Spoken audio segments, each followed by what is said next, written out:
differently perfect as you are in that definition of that moment. So perfection is not the end. Perfection is a process, continual process that never ends. It is the willingness to be more and more of your true self. That's all it is. Does that help? I'd like more clarification on how can every moment be perfect? Aren't there two sides to every moment you are a perfect version of what you are. You are equating the idea of perfection as if you are trying to reach a goal after which you will never change. That will never occur, ever, because you can always change. You can always become something else. Change is the only constant in creation. So the idea of perfection in the way that you're seeking it is to constantly change, to constantly become more as yourself, whatever that means. So perfection is not a static state, it's a dynamically changing state. If you go with the flow, you're operating in perfection, constantly changing. But the idea is that whatever you are at that moment, even though you're going to change, is a perfect version of that thing. Does that make more sense? Yes, no, maybe? I'm still struggling with this, or challenged by this one. Is it because you think that perfection is something you achieve and then you don't achieve anything beyond that? Yes. But I just told you that that's not what perfection is. What if you're murdering someone or being murdered? Are those perfect moments? For what they are, yes, it's a perfect murder. This is not a value judgment. We're not talking about positive and negative here. We're just saying it is what it is, and it is perfect as what it is. That's all we're saying. It is a perfect representation of that act, of that thing.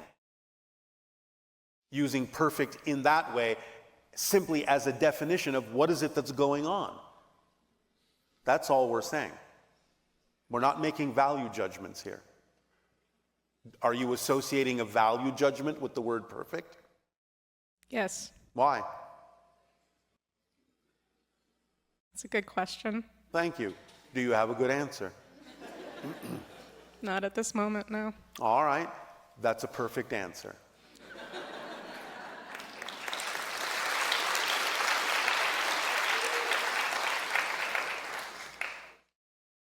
Do you understand that change will never end?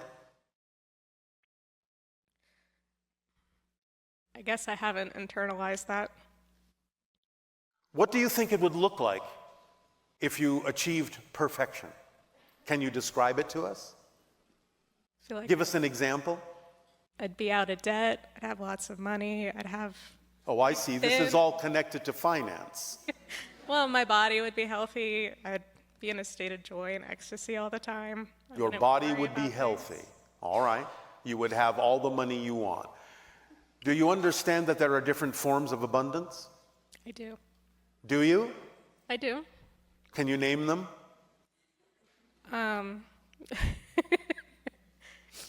Outside of finance, there's also health, and that's all that's coming to my head at the moment. All right. Health is a good answer, but outside of the exchange of money on your planet, which is a viable symbol of abundance, being given a gift is a form of abundance. Having something to trade is a form of abundance. Synchronicity is a form of abundance. Imagination is a form of abundance. Communication is a form of abundance. Because abundance is simply the ability to do what you need to do when you need to do it. That's all it is. So the idea is that if you focus only on one form, you're closing the doors through which other forms can come. You're invalidating all the other forms. When the natural act is to be open to all forms of abundance so that in acting on your passion, whatever forms need to be there to join together to create the 100% abundance that will allow you to continue to act on your passion can then flow together and happen and support you. Maybe it will be a little bit of money. Maybe someone will give you a gift. Maybe your imagination will be inspired to think of a way you can do things that you hadn't thought of before that won't require as much money. Maybe you can communicate something to someone that they find valuable, and they will support you in a certain way. You have to let all the forms of abundance come together to support you. Don't limit the idea of what abundance means. Does this help? It helps. Thank you. You're very welcome. See, information is a form of abundance. On the topic of information, I was wondering, what would you say if I wanted you to spoil my surprises or open one of my presents? Every time I've heard you say that, I've always wanted somebody to say yes. All right. What present would you like me to open? What I'd like to know about my future, or the best. What is that? What is the highest vibrational version of myself doing in a parallel reality right now? What is your strongest passion that you're not acting on? I love fantasy art, but I'm actually taking action on it. Are you taking all the actions you can? And what is your art? I'm working on t-shirts that are either dragons or spirituality related, and is that the highest expression of your art that you can imagine? no, it would actually be fantasy book covers. Are you acting on that? Am not. Why not? I guess the opportunity just doesn't. Oh, you mean you haven't created an opportunity yet? Yes, Then why don't you create an opportunity? I will do that now. All right. Then now you know your future.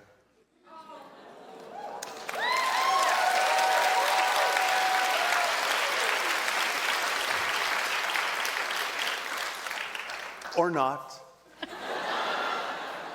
It's up to you. Does that help you? It does. All right. Happy creating. Thank you. May I also ask, can you describe what my spirit guide looks like? A ball of light. Most spirits don't necessarily take any particular form. They usually appear as orbs of light. Okay. Will that do? Yes, thank you. You want to call your spirit guide Blue? You can. I've been using this idea to try to prove to myself that spirituality is real by having other people that can see spirit guides describe mine to me and then comparing their answers. All right. That's a fascinating project. Especially since spirit guides can appear as almost anything they wish.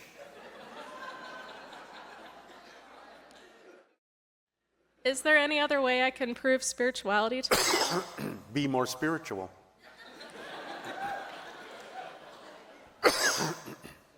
Okay. Why do you need to prove spirituality? I'm afraid that I will be duped, By what? that I will have chosen the wrong path for myself and will then be...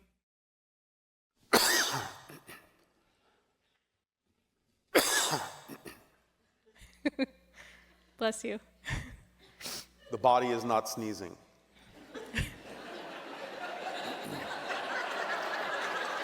But thank you for your blessing.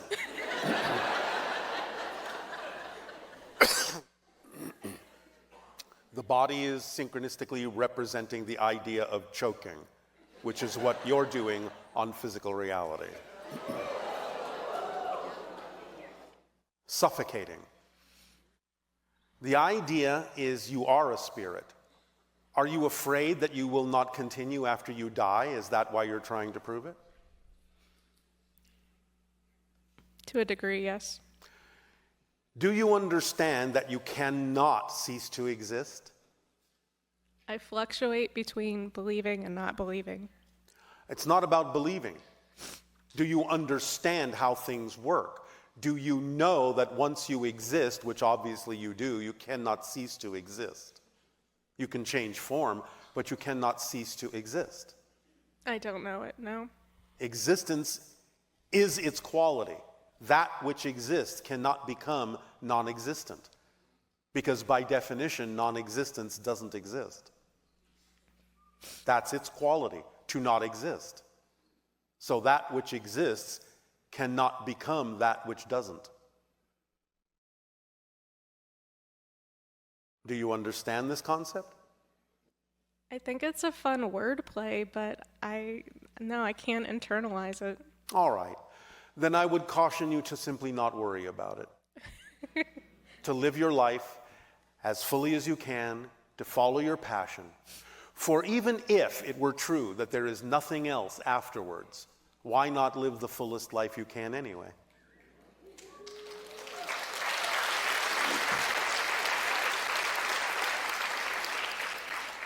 Why not? Do you have any parting book recommendations or transmissions for me? Book recommendations Yeah. on your planet? Destiny of Souls and Journey of Souls might help you. Thank you, Bashar. You are very welcome.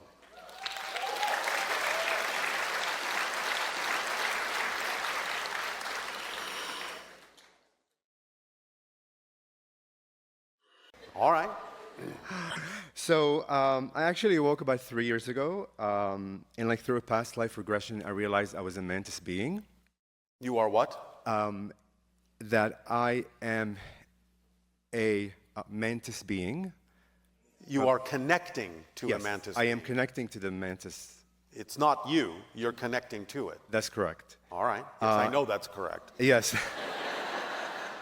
And that I come from the Antares. No, you don't come from. I come from here. You are connecting to Antares. Yes, I'm connecting to the Antares system. So I was All right. wondering what my role is assisting humanity with actually working with the mantis beings, and if you can share with us more information that you haven't shared. Are you following the formula? I am. Then you're fulfilling your role. Okay, you should see the way I'm dressed, or feel the energy of the way I'm dressed, and it will tell you all about it. Are you able to tell us more about them? Normally I do not dress like this, but I was called. Ah.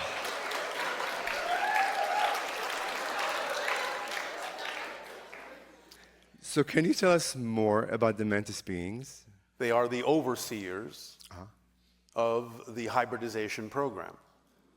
Because the Greys, at one point, decided that they had to give up their emotionality and become a hive mentality in order to accomplish the task, because it was so large. They knew they needed someone to guide them. And so, in a sense, the mantis beings were, well, I'll use your word, hired to guide them. So the mantis beings are the overseers of the hybridization program. I see. So, They had to give up their emotionality to reclaim their emotionality in the hybrids. and how are they assisting humanity with that project? Am I assisting you? Yes. Then you know. Perfect. Thank you. Because my civilization is one of the hybrid civilizations that resulted from the hybridization agenda. Okay. Fantastic. Thank you. We are helping to make sure, of course it's your choice, you do not go down the same path that the Greys went down when they were humans on a parallel Earth where they destroyed their reality. Got it. Remember that the Greys are mutated humans. They're not aliens. Yes. They are what became of humanity on a parallel version of Earth that destroyed its environment and had to mutate to survive and could no longer reproduce, and so had to use their advanced technology to come to parallel realities such as yours, where human DNA was still viable, that they could add to their own to create hybrids to perpetuate their society. Okay. We are one of those hybrid civilizations, and we are helping you to, again, according to your own choices, see that you have an opportunity to not go down the same path as the Greys went down on their version of Earth. I see. Because I feel they're extremely hard-based, and I'm like saying this very lightly because they can go deeper and deeper and deeper of the layers of the heart and explain and describe things that are so, I guess, abstract to expand our mind. They've been quite informative with my relationship, with them. So, Yes. yeah. They do seem abstract to most humans in a lot of ways, but it's because of the reality that they inhabit.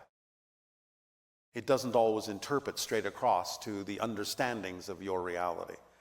Nevertheless, they are extremely emotional beings, extremely deeply emotional intelligences, and they have a great deal of intelligence about the idea of the expressions and energies associated with different emotions, which is why the Greys utilize them as the overseers. They are the keepers of the emotions that the Greys gave up. Amazing. Wow. Okay, perfect. I'm gonna jump to my more three-dimensional question on this planet. I have always stuttered, and I do every once in a while. I use certain words to kind of guide me from one word to another.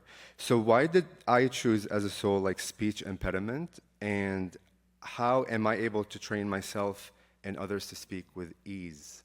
It forces you to communicate more strongly in other ways, doesn't it? Perfect. That's exactly what I always knew. Thank you. Yes. Just confirmed it. Are you able to share anything fascinating that you have not shared yet about the 13 skulls, the 13 crystal skulls? One moment. Sure.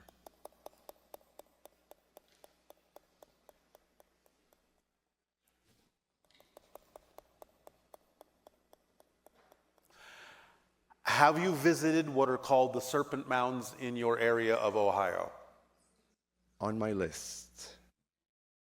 Go, and when you meditate there, you may get some information from one of the skulls that is connected to that culture. And is the skull there, or it's just there's a connection there? The skull is instructing us to say that the word there is a relative term, not meaning to be too cryptic, but the skulls are very cryptic. So are they there on a different frequency and we're unable to see them? Yes. Understood. Fantastic. Can you give us, I guess, a step-by-step example of what the process might look like of actually becoming, I guess, a caretaker of a hybrid child from when we first meet them to everyday interaction? At first, these sanctuaries will be somewhat isolated, and only a few humans will be allowed to interact according to the hybrid children's agenda as to what they feel comfortable or important in terms of the way that they should interact with humans at that time. Humans will synchronistically be attracted in small numbers to these sanctuaries, and over time the numbers will grow as humans and hybrids become more comfortable and familiar with one another. I see. Perfect. And what role did the fires that just happened in Maui, I guess, play, and how can we best support the sovereignty of the land and the people in Maui? All we can do right now is sum up the idea that you are experiencing the consequences of choices that were made that are not necessarily in alignment with stewardship of the land. Got it. Okay. You channeled this super wise entity. I can't remember his name or its name. He was very ancient, and he's the one who went like this. He said, Mazani. Yes, this was an Anuhet, Anuhet. the seventh hybrid race. Are you able to bring him through? And Not at this time. understood. Okay. This is not a question, but an invitation that came through when I was showering this morning. The shower is often a good meditation chamber. Yes, and driving. I would like to invite you to join hearts with me, and if you're able to channel through the praying mantis energies, any messages for... Not at this time. Okay. But you will have a dream soon. Okay. Well, I am so forever grateful, and thank you with my unconditional love. Our deep appreciation and unconditional love to you as well. Good day. Thank you.